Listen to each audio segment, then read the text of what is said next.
Seattle looks for a bounce back against the Commanders at home on Sunday.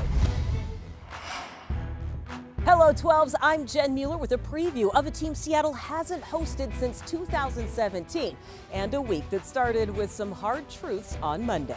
Nobody wants to hear that you just flat out got beat, by another team, but that's the reality of, what happened on Sunday. And, the mood right now is coming in here and fixing our mistakes and just getting back to square one and getting back to the basics of football. The biggest thing is understanding that it's a reminder that if you don't come with your A game, good teams will beat you. The Hawks will turn the page against a rebuilding Commanders team that features a top 10 passing offense and the NFC leader in passing yards, quarterback Sam Howell. He is flourishing under offensive coordinator Eric Bieniemy, who brought over a similar scheme to the one he ran with Kansas City. He moves a lot. They move him out of the pocket, so he can do all of that stuff. He's not a runner, but he scrambles. He's got 150-something yards in average and something. He's got a 5-yard average when he runs, but that's not the feature part of it. He is in the mold of what Kansas City looks like. He's aided by playmakers like Terry McLaurin, who leads the team in receiving yards and was part of the same 2019 draft class that included DK Metcalf. He is relentless, and with tracking the ball, you can track it all over the field. And when he catches the ball, he's fast with the ball in his hands. So he's just a great receiver, in my opinion. Howell can make the big plays, but looking for those plays can sometimes work against him, as he has also been sacked 44 times, more than any other quarterback in the league.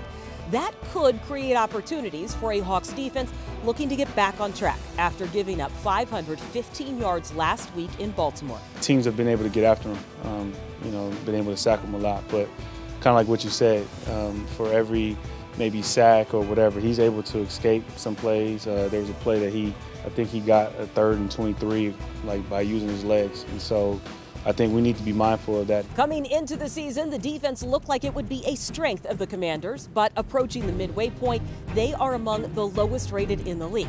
They also traded away their top 2 pass rushers, Chase Young and Montez Sweat, and their combined 11.5 sacks. But you can't overlook the talent that's still there on the defensive interior. 2 of the best guys in the league in the interior.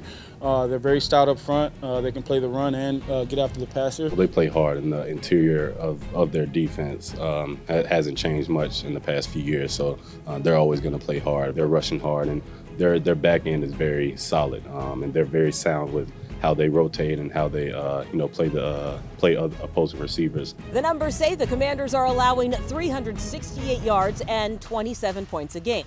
But they also show Washington played the Philadelphia Eagles tough, losing 2 games by a combined 10 points. They played the Eagles really good, and the Eagles had the best record in the NFL, so they look really good. Sam Howell's completing a lot of passes. They still have 2 good running backs, so the collection of receivers, they have 2 good running backs that we respect a lot. It's clearly a team that's able to, play and run with the best of them there. So I think, it's definitely got to come out and, have a much better performance than we did. One more thing to consider, since 2012, Seattle has the best winning percentage following a loss in the entire NFL. They will get a chance to improve that percentage on Sunday, 125 against the Commanders. You can watch that game on Fox 13 or listen on the Seahawks Radio Network.